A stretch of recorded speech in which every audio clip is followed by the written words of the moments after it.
चलचित्र अभियान की और वीडियोस देखने के लिए सब्सक्राइब करें और बेल आइकॉन को दबाएं।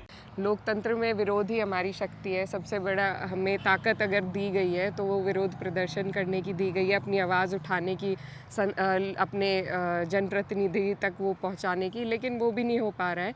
इसके अलावा यहाँ पर बेरोज़गारी है और महंगाई लगातार बढ़ रही है। तो राजनीतिक गलियारों में जो बातें चली थी कि आपका नाम कहीं ना कहीं उन्होंने ही प्रपोज भी किया था उम्मीदवार के लिए, चौधरी जयंत सिंह ने शायद प्रपोज किया था, इसमें कितनी सच्चाई है? जी, इसमें 100% मैंने कभी खुलकर पहले नहीं बोला। मैं आज एक घोषित प्रत्याशी हूँ, तो मुझे ये बताना मेरा फ़र्ज़ था कि मेरा नाम सबसे पहले चौधरी साहब ने आगे किया था। उन्होंने ही यहाँ से कैराना सीट से एक ही नाम पेश किया था हमारे अध्यक्ष जी को, अखिलेश यादव जी को, और वो जयंत जी ने दिया था। तो उसके लिए मेरे मन में हमेशा उनके लिए आभार और सम्मान रहेगा। तो सबसे अहम चीज़ जो है महिलाओं के लिए, वो एक तो मेडिकल फैसिलिटी है और दूसरा शिक्षा है। तो मैं खुद पर्सनली, मैं जहाँ तक भी आज पहुँची हूँ अपनी शिक्षा की वजह से पहुँच पाई हूँ। तो मेरा सबसे ज़्यादा कोशिश मेरी यही रहेगी कि हम शिक्षा के विभाग में ज़्यादा से ज़्यादा जितना भी हो सके सरकार के ज़रिए या फंड्स इकट्ठा करके या किसी को बाहर से कोई यूनिवर्सिटीज़ को लिख के यहाँ पर ला सके अगर, और जितनी भी बढ़ोतरी यहाँ पर 1 या 2 यूनिवर्सिटीज़ के ज़रिए हो सके जो खासकर महिलाओं के लिए हो। मैं ये खुद के लिए कहना चाहती हूँ कि हमें हर कास्ट, हर रिलीजन का वोट मिलेगा। हमारा कोई ऐसा वो नहीं रहेगा कि एक ही हम जाति का वोट लेंगे। 36 बिरादरी और जातियों में से हमें वोट मिलेगा और यही हमारे लिए जीत है। जीत ना भी हो तो ये बहुत बड़ी जीत है। एक बहुत स्पेशलिटी होती है जो मेरी मम्मी बनाती हैं, रस की खीर। अच्छा। जो गन्ने का रस होता है, हाँ जी। उसमें चावल डाल के हाँ जी। खीर बनती है और फिर आप दूध अलग से डालते हैं उसमें। अच्छा। तो ये बचपन से शौक भी रहा है और इसी तरह की चीज़ों के लिए मतलब आना जाना खेतों में शौक तो था बचपन में, तो अच्छा लगता है कभी कभी आना, फुर्सत के पल हो जाते हैं कुछ। आप यहाँ कभी पश्चिम यूपी आएंगे तो यहाँ की चाय पियेंगे तो घुल घुल के यही गुड़ मिठास आपको चाय में मिलेगी। चाय का फ्लेवर इतना नहीं आएगा जितना यहाँ के गुड़ और शक्कर का आएगा। सीसीए में आपका स्वागत है। हमारे साथ अभी कैराना की इंडिया गठबंधन की समाजवादी पार्टी की उम्मीदवार चौधरी इकरा हसन जी हैं। चौधरी इकरा हसन जी, बहुत बहुत स्वागत आपका सीसीए में। जी, बहुत बहुत शुक्रिया। इकरा जी, ये चुनाव एक बहुत चर्चित चुनाव होने वाला है। आपके विपक्ष तो लगभग 400 पार, 350 पार, संख्या उनकी गिनती तो रुक नहीं रही है जी। उसके बारे में आपको क्या लग रहा है? आप लोगों की तैयारियां कैसी है? आपकी खुद की भी तैयारी और इंडिया ब्लॉक की, इंडिया गठबंधन की तैयारियां कैसी हैं? देखिए, हमारे जिनके सामने हमें चुनाव लड़ना है वो हमेशा बड़ी बड़ी बातें करते हैं, और इस बार जो धरातल पर जो सच्चाई है वो उनके विपरीत है। और हमें उम्मीद ऐसी है और हमारी तैयारी भी पुरजोर तरीके से है कि हम लोग इस बार जितनी भी नाराज़गी लोगों की है उसको वोटों में तब्दील करने में कामयाब होंगे। और यहाँ मैं अपनी सीट के लिए कहना चाहती हूँ कि कम से कम कैराना से हम गठबंधन को जिता कर भेजेंगे। चलिए, हमारे आसपास अभी हम पश्चिम यूपी की जो पहचान है, आसपास गन्ने के खेत हैं, यहाँ पर एक कोल्हू है, गुड़ बन रहा है। ये मुख्य मुद्दे भी कुछ हद तक यही रहे हैं पश्चिम उत्तर प्रदेश के लोग। अक्सर यहाँ पर कई बड़ी बड़ी हड़तालें भी रही हैं, एक बहुत बड़ा किसान आंदोलन भी रहा है। मैं इसलिए बातें उठा रहा हूँ क्योंकि आप भी कई सारे किसानों के धरनों में और उनके आंदोलनों में आपने भी हिस्सा लिया है। ये कितने अहम हिस्से होंगे इस चुनाव में आपके? इसके साथ साथ और भी, अगर ये इस मुद्दे हैं तो इसके साथ साथ और क्या मुद्दे रहने वाले हैं? देखिए, क्योंकि जैसा आपने बताया यहाँ पर गन्ना बेल्ट है, ज़्यादातर जो लोग हैं यहाँ पर सब किसान वर्ग से आते हैं, और वही समस्याएं हैं सभी की कि एमएसपी का वादा हुआ था जो पूरा नहीं हो पाया है अब तक, 14 दिन के भुगतान का वादा पूरा नहीं हो पाया था। तो ज़्यादातर क्योंकि रोज़गार यहाँ पर खेती बाड़ी से चल रहा है तो लोग अपने रोज़गार के लिए सरकार से ही सवाल पूछेंगे। आजकल सवाल पूछने पर भी, विरोध करने पर भी हमारे रोक लगाई जा रही है। तो ये सबसे अहम मुद्दा हमारे इलाके का यही रहा है, बहुत प्रभावित क्षेत्र रहता है ये। तो जब किसान आंदोलन हुआ हमारी तरफ के बहुत लोग वहाँ पर गए भी। तो मेन इशू हमारा एक तो ये है, अभी हाल फिलहाल में भी एक धरना चल रहा है जैसा हम सब जानते हैं, और किस तरीके से उन पर रोकथाम करी जा रही है सरकार द्वारा। तो ये लोकतंत्र का हिस्सा नहीं है। ये सब लोकतंत्र में विरोध ही हमारी शक्ति है। सबसे बड़ा हमें ताकत अगर दी गई है तो वो विरोध प्रदर्शन करने की दी गई है, अपनी आवाज़ उठाने की, अपने जनप्रतिनिधि तक वो पहुंचाने की, लेकिन वो भी नहीं हो पा रहा है।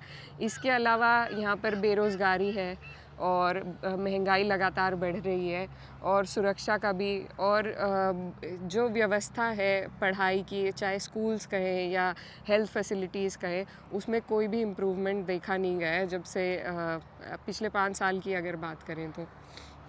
आप यहाँ पर ये बातें कर रही हैं, मैं आपसे इसलिए भी ये सवाल पूछ रहा हूँ। हेल्थ और एजुकेशन की आपने बात करी, उस पर मैं थोड़ी देर में आऊँगा, लेकिन एक जो आपने बहुत इम्पोर्टेंट बात करी है किसान आंदोलन की और किसानों की मुद्दों की, क्योंकि कहीं ना कहीं उस किसान आंदोलन का पश्चिम उत्तर प्रदेश में एक चेहरा, मतलब भारतीय किसान यूनियन के साथ साथ आपके कुछ ही देर पहले तक के एलआई, आपके जिनके साथ गठबंधन हो रहा था, राष्ट्रीय लोक दल, और अचानक पता चला, रातों रात ये खबरें आई कि अब तो वो एनडीए में जा चुके हैं।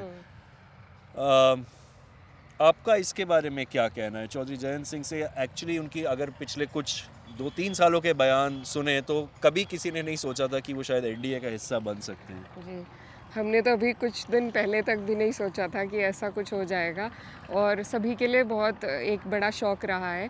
और मुझे समझ में नहीं आया कि ऐसा कैसे हो सकता है। जैसा आपने कहा कि हम लोगों ने इकट्ठे खूब सारे धरना प्रदर्शन किए और लोगों को जोड़ा, एक भाईचारा यहाँ पर हमारे पश्चिम में बना इसी को लेके, और उसमें चौधरी साहब का बहुत बड़ा हाथ रहा है। तो अचानक से फिर इस तरीके से उधर जाना समझ में तो नहीं आया, लेकिन मैं नहीं जानती क्या बात रही होगी, क्या मजबूरी रही होगी या दबाव बनाया गया होगा, क्योंकि भाजपा यही करती है, लोकतंत्र को ख़त्म करना चाहती है। और जितने भी विपक्ष के लोग हैं, आप किसी भी नेता को उठा के देख लीजिए, लगातार सब पे अपनी जांच एजेंसियों के द्वारा दबाव बनाने की कोशिश करती रहती है। अभी हमारे राष्ट्रीय अध्यक्ष अखिलेश यादव जी को भी नोटिस गया था राज्यसभा चुनाव के अगले ही दिन। तो ये जो इनके करतूत है, ये दबाव बनाने की है, विपक्ष को ख़त्म करने की है। तो हो सकता है उससे मिला जुला कुछ ये मामला रहा हो, लेकिन हमें बहुत अफसोस हुआ, क्योंकि हम सब ने एक नींव तैयार करी थी मिलजुल कर, और चौधरी साहब का ऐसे जाना तो उसमें झटका ज़रूर लगा है। लेकिन मैं ये भी कहना चाहती हूँ कि जितने लोग हैं यहाँ पर, गठबंधन बहुत मजबूत था। हमारे यहाँ ज़िले में भाजपा का सफाया हो गया था 22 के चुनाव में, तो लोगों ने भी भाजपा के विरोध में वोट दिया था। सारे जितने भी प्रत्याशी जीते थे भाजपा के विरोध में जीते थे। तो कहीं ना कहीं नैतिकता पर भी सवाल उठता है कि जिन लोगों ने वोट दिया था अब वो बिल्कुल ठगा सा महसूस कर रहे हैं। मैं आपसे ये भी पूछूंगा, आप, क्योंकि जो राजनीतिक गलियारों में जो बातें चली थी कि आपका नाम कहीं ना कहीं उन्होंने ही प्रपोज भी किया था उम्मीदवार के लिए, चौधरी जयंत सिंह ने शायद प्रपोज किया था, इसमें कितनी सच्चाई है? जी, इसमें 100% मैंने कभी खुलकर पहले नहीं बोला, क्योंकि हमें मना किया गया था। गठबंधन के दायरे होते हैं, उनके बाहर नहीं जा सकते। लेकिन क्योंकि तरह तरह की बातें चलाई जा रही थी कि कैराना सीट की वजह से ऐसा हुआ या किसी और सीट की वजह से, तो अपनी सीट के लिए सफाई देना मेरा फ़र्ज़ बनता है। मैं आज एक घोषित प्रत्याशी हूँ, तो मुझे ये बताना मेरा फ़र्ज़ था कि मेरा नाम सबसे पहले चौधरी साहब ने आगे किया था। उन्होंने ही यहाँ से कैराना सीट से एक ही नाम पेश किया था हमारे अध्यक्ष जी को, अखिलेश यादव जी को, और वो जयंत जी ने दिया था। तो उसके लिए मेरे मन में हमेशा उनके लिए आभार और सम्मान रहेगा। चलिए, मैं आपसे एक और थोड़ा सा आगे जाऊंगा, क्योंकि आपने जिन मुद्दों की बात करी, आप एक युवा उम्मीदवार हैं, कम उम्मीदवार आपकी उम्र के होते हैं, साथ में महिलाएं यहाँ पर सार्वजनिक रूप से, पूरे देश में ही लेकिन पश्चिम उत्तर प्रदेश में थोड़ा ज़्यादा, कि महिलाएं सार्वजनिक स्थानों में, सार्वजनिक रूप से, सार्वजनिक पदों में बहुत कम दिखती हैं। बढ़ रहा है, सुधार आ रहा है उसमें भी, लेकिन आपका उम्मीदवार होना उस तरीके से एक बड़ी बात भी है। आप युवा होने के नाते, एक महिला होने के नाते, आप किन ठोस मुद्दों को सामने रखना चाह रही हैं? क्या मैं नहीं कह रहा हूँ जाति व्यवस्था बहुत गहरी है इस देश में, उसको ख़त्म होने में शायद और भी कई साल लगेंगे, लेकिन राजनीति क्या फिर भी कुछ हद तक आप कोशिश करेंगी कि जातीय समीकरण, धार्मिक समीकरण से थोड़ा आगे जाए? जी बिल्कुल, कोशिश तो यही है और कभी-कभी ऐसा होता है कि हम लोग भी अपने आप को उन धारणाओं में ढाल लेते हैं और जो जातिवाद है उसमें खुद ही हम इस तरीके से घुल जाते हैं कि मैं यहाँ नहीं जा सकती या मैं वहाँ नहीं, तो उन जो बंदिशें हैं उन्हें तोड़कर अगर हम लोगों के बीच में पहुँचेंगे तो ऐसा नहीं है, एक्सेप्टेंस भी है और मुझे बहुत ज़्यादा मिला है ये एक्सेप्टेंस, तो उसके लिए मैं शुक्रगुज़ार हूँ सभी की। लेकिन ये पहल कहीं न कहीं हमें भी करनी पड़ेगी और हम जाकर बैठेंगे तो लोग अपनाते हैं, ऐसी बात नहीं है। तो ख़त्म होने में टाइम ज़रूर लगेगा, लेकिन कोशिश अगर की जाए तो बदलाव आ सकता है और जो मेरा एक्सेप्टेंस है यहाँ पर एज़ अ कैंडिडेट, तो वो इस बात का कहीं न कहीं सबूत भी पेश करता है कि कुछ ना कुछ एक्सेप्टेंस आता है लोगों में। महिलाओं के लिए किन मुद्दों को आप सामने रखेंगी? मैं इसलिए भी पूछ रहा हूँ क्योंकि कहीं ना कहीं महिलाओं के मुद्दे ऊपरी स्तर पर बातें होती हैं, जी, लेकिन हमारे राजनीतिक डिस्कोर्स का अभी तक वो हिस्सा बन नहीं पाया है। बिल्कुल। देखिए, महिलाओं का एक अलग ही उनके लिए मेडिकल फैसिलिटी बहुत ज़रूरी होती है। कहीं ऐसी ज़रूरतें उनकी होती हैं जो यहाँ हमारे क्षेत्र में पूरी नहीं हो पा रही हैं। हमारे क्षेत्र में एक जो मेडिकल डॉक्टर हैं वो एग्ज़ामिनर भी हैं, तो उनसे मेरी बात हुई थी। वो अकेली महिला हैं यहाँ पर और वो पूरे ज़िले में एक ही लेडी डॉक्टर हैं जो सरकारी अस्पताल में बैठती हैं। तो उन्होंने मुझे कई सी ऐसी बातें बताई कि उनको जो केसेस आते हैं उसकी एग्ज़ामिनर भी वो हैं, उनको कोर्ट में भी जाना पड़ता है और उनको फिर ओपीडी भी देखनी है और हॉस्पिटल का भी वो ड्यूटी निभानी होती है। तो उन्होंने कहा कि मैं अकेली ही डॉक्टर हूँ। तो उससे अंदाज़ा लगाया जा सकता है कि हमारे एरिया में जो सरकारी व्यवस्था है, मेडिकल व्यवस्था, वो बिल्कुल तार-तार हो रही है और एक डॉक्टर यहाँ पर पूरे ज़िले पर, तो वो कितनों की मदद कर सकती हैं। हालाँकि वो करना भी चाहें तो भी नहीं कर सकती। तो सबसे अहम चीज़ जो है महिलाओं के लिए वो एक तो मेडिकल फैसिलिटी है और दूसरा शिक्षा है। तो मैं खुद पर्सनली मैं जहाँ तक भी आज पहुँची हूँ अपनी शिक्षा की वजह से पहुँच पाई हूँ, तो मेरा सबसे ज़्यादा कोशिश मेरी यही रहेगी कि हम शिक्षा के विभाग में ज़्यादा से ज़्यादा जितना भी हो सके सरकार के ज़रिए या फंड्स इकट्ठा करके या किसी को बाहर से कोई यूनिवर्सिटीज़ को लिख के यहाँ पर ला सके अगर, और जितनी भी बढ़ोतरी यहाँ पर 1 या 2 यूनिवर्सिटीज़ के ज़रिए हो सके जो ख़ासकर महिलाओं के लिए हो, क्योंकि हमारे यहाँ पर जो हमारा इलाका है यहाँ पर लोग कोएड कॉलेजेस को उतना पसंद भी नहीं करते, तो वो कोशिश रहेगी कि वो जो एक कमी है उसको उसकी भरपाई कर सके। चलिए, शिक्षा और स्वास्थ्य आप कह रहे हैं 2 बड़े मुद्दे हैं महिलाओं के लिए। यहाँ पर आपने साथ में बात करी किसानों के मुद्दों की और अन्य भी आपने कहा कि शिक्षा स्वास्थ्य आम लोगों के लिए भी आपने शुरू में कहा था बहुत ज़रूरी है उनके वो सवाल। आपके सामने आपके जो उम्मीदवार हैं, पिछली बार भी यहाँ से सांसद थे प्रदीप चौधरी जी, फिर से उनका टिकट घोषित हुआ है भाजपा से, तो आपका उनके बारे में क्या कहना है?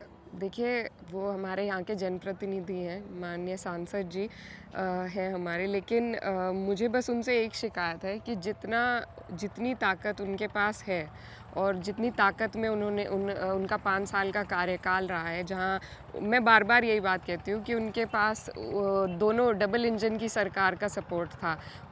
उनकी सेंटर में भी सरकार थी, स्टेट में भी सरकार थी और वो खुद यहाँ पर ऐसी सरकार के सांसद थे।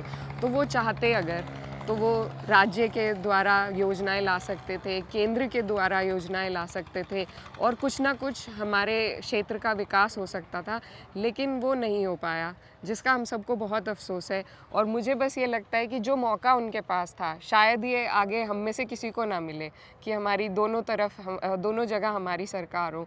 तो ये शिकायत, क्योंकि मैं भी उनके क्षेत्र की हूँ, तो ये शिकायत मुझे है सांसद जी से। बाकी जैसा उनका कार्यकाल रहा है ये उसके बारे में वो बेहतर बता पाएंगे, लेकिन थोड़ा आना जाना हमारे लोगों में कम रहा, यहाँ के लोगों की परेशानियों में, इनके दुख सुख में वो कम रहे।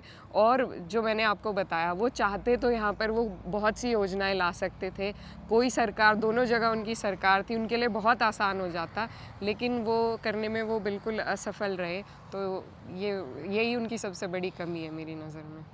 इकरा जी, आप एक राजनीतिक परिवार से हैं, आपके पिताजी यहाँ के एक बहुत मशहूर सांसद रहे थे। हम पश्चिम यूपी में कई सालों से यहाँ पर काम कर रहे हैं। गांव-गांव में अभी भी जब हम घूमते हैं, इतना एक कहीं ना कहीं सांप्रदायिक तनाव भी पिछले सालों में बना था, उसमें काफ़ी सुधार भी आया है। लेकिन उस तनाव के बावजूद भी, चाहे हम किसी हिंदुओं के गांव में भी जाएं, चाहे वो किसी भी जाति के हो, जाट, गुजर क्षेत्र में, दलित, एक चीज़ है कि आपके पिताजी के बारे में अभी भी लोग बहुत तारीफ़ करते हैं, कहते हैं कि भाई दुख सुख में हमेशा साथ थे।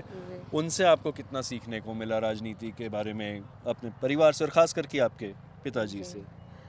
मैंने उनके साथ काम तो नहीं किया, मैं काफ़ी छोटी थी जब उनका देहांत हुआ, लेकिन उनके बारे में जो उनकी मैं किस्से और कहानियाँ लोगों के बीच में बैठ के सुनती हूँ, तो उससे ही बहुत कुछ सीखने को मिलता है।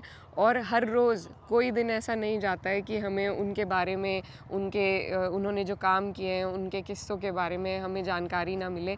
तो लगातार जैसा उनका स्वभाव था, जिस तरीके से वो लोगों के बीच में रहते थे, तो जितनी भी जानकारी यहीं के लोग हैं जो हमारे बड़े हैं वो बताते हैं, और उसी को अपनाने की कोशिश रहती है। यही आपका पूरा परिवार है? जी बिल्कुल, यही परिवार है। ये लोग उन्हें मुझसे ज़्यादा जानते थे, मेरे से ज़्यादा टाइम रहा उनके साथ इन लोगों का, तो सीखने को भी इन्हीं सब से मिलता है, और वही मेरी कोशिश रहती है कि उसको मैं अपनी ज़िंदगी में लागू कर पाऊँ।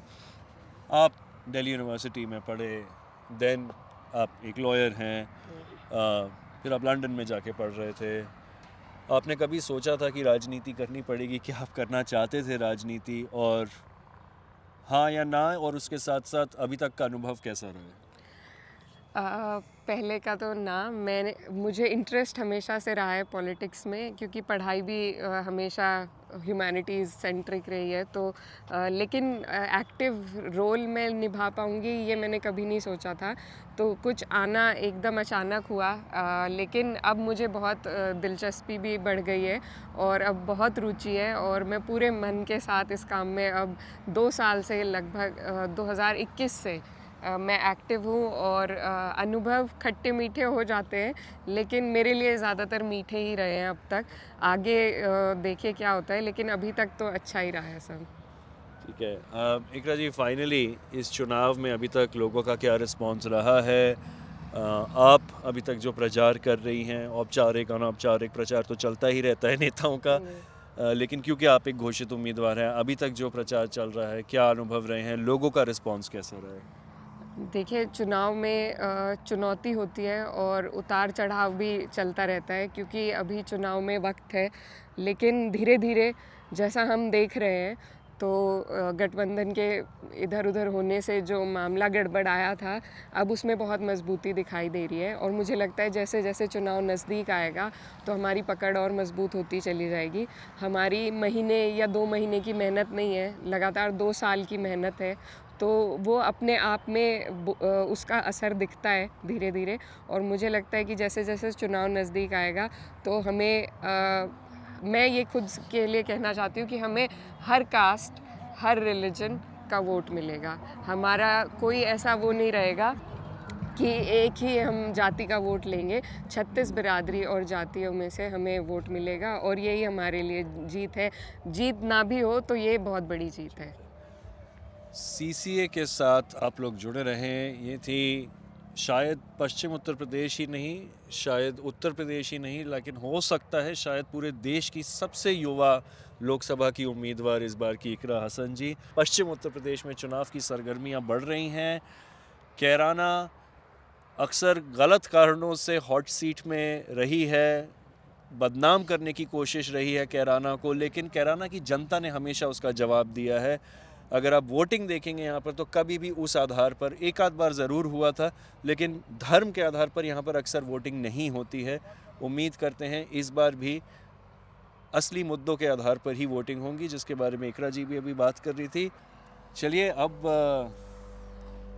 यहाँ इकरा जी हमको यहाँ पश्चिम यूपी के कोल्लू में ले जाएंगी, यहाँ का गुड़ खिलाएंगी। जी। आप कभी जाती हैं कोल्लू में? बचपन में तो जाते होंगे। जी जाते थे कम ही जाना होता है, लेकिन कभी कभी चले जाते हैं तो अच्छा लगता है। अच्छा, जी तो मतलब आपकी तो काफी यादें होंगी बचपन से यहाँ कोल्लू में जाना, गुड़ खाना इस तरह। हाँ हम तो जो शहरी लोग थे, हमारी तो अनुभव कभी ऐसे रहे नहीं। जी एक बहुत स्पेशलिटी होती है जो मेरी मम्मी बनाती हैं, रस की खीर। अच्छा। जो गन्ने का रस होता है हाँ जी।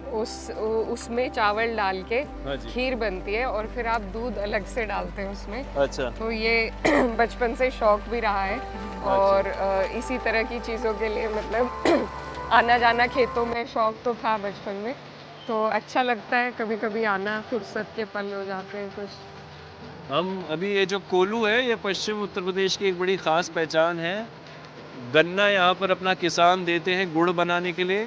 रेट वो आमतौर पे नहीं मिलता जो मिलों में मिलता है, लेकिन ये होता है कि तुरंत का तुरंत पैसा मिल जाता है, जिसकी बारे में अभी इकरा जी भी बात कर रही थी कि मिलों में भुगतान बड़ी देर देर तक किसानों का नहीं हो रहा है, जिसके लेकर बड़े बड़े आंदोलन भी हुए थे।